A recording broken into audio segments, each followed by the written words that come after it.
Magandang araw po. Narito na po ang magiging lagay ng panahon ngayong araw ng Martes, August 12, 2025.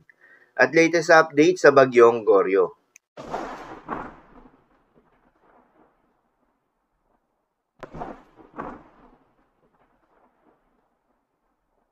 Sa kasalukuyan na tayo sa pag-asa, southwest monsoon o hangin habagat o yung hangin na nanggagaling sa may timog kanluran ang nakakaapekto ngayon sa may western section ng Central at Southern Luzon, gayon din sa bahagi ng Visayas. Dahil dito ay asahan yung bahagyang maulap hanggang sa maulap na kalangitan na may kalat-kalat na mga pagulan at thunderstorms. Habang sa nalalabing bahagi pa ng ating bansa ay asahan naman yung generally fair weather condition, mainit at malinsangan na panahon sa umaga hanggang sa tanghali. Ngunit pagsapit ng hapon o gabi, ay asahan yung mataas sa tsansa ng mga pag-ulan na dulot ng mga localized thunderstorms. Samantala, si Bagyong Goryong ay napanatili ang lakas habang kumikilos west-northwestward sa may Philippine Sea. Huli itong namataan sa layong 910 kilometers east ng extreme northern Luzon.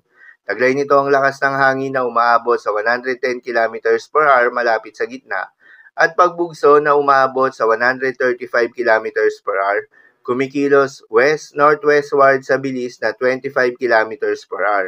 Nananatiling walang direktang epekto ito sa anumang bahagi ng ating bansa, ngunit hindi pa rin inaalis ang posibilidad na makakaapekto ito sakaling bumaba yung track nito.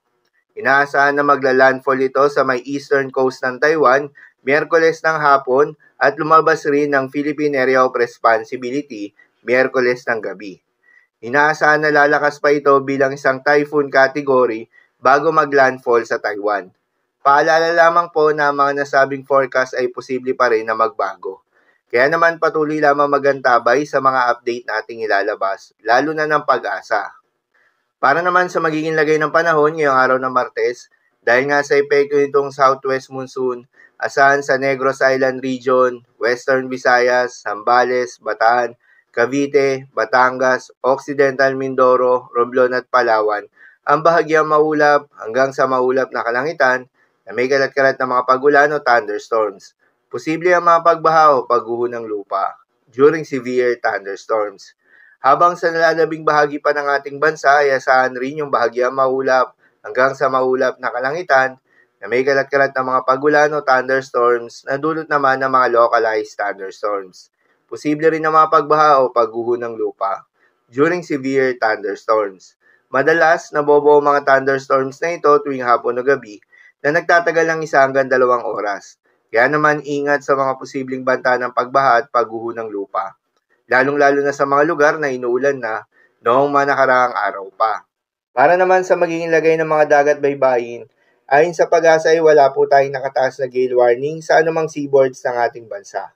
Kaya naman malayang makakapamalaot yung mga kababayan nating mangingisda at yung may mga maliliit na sasakyang pandagat, ngunit pinag-iingat pa rin, lalo na kung meron tayong offshore thunderstorms activity, asahan yung paglakas ng hangin at kaakibat nito ay pagtaas rin ng mga pag-alon.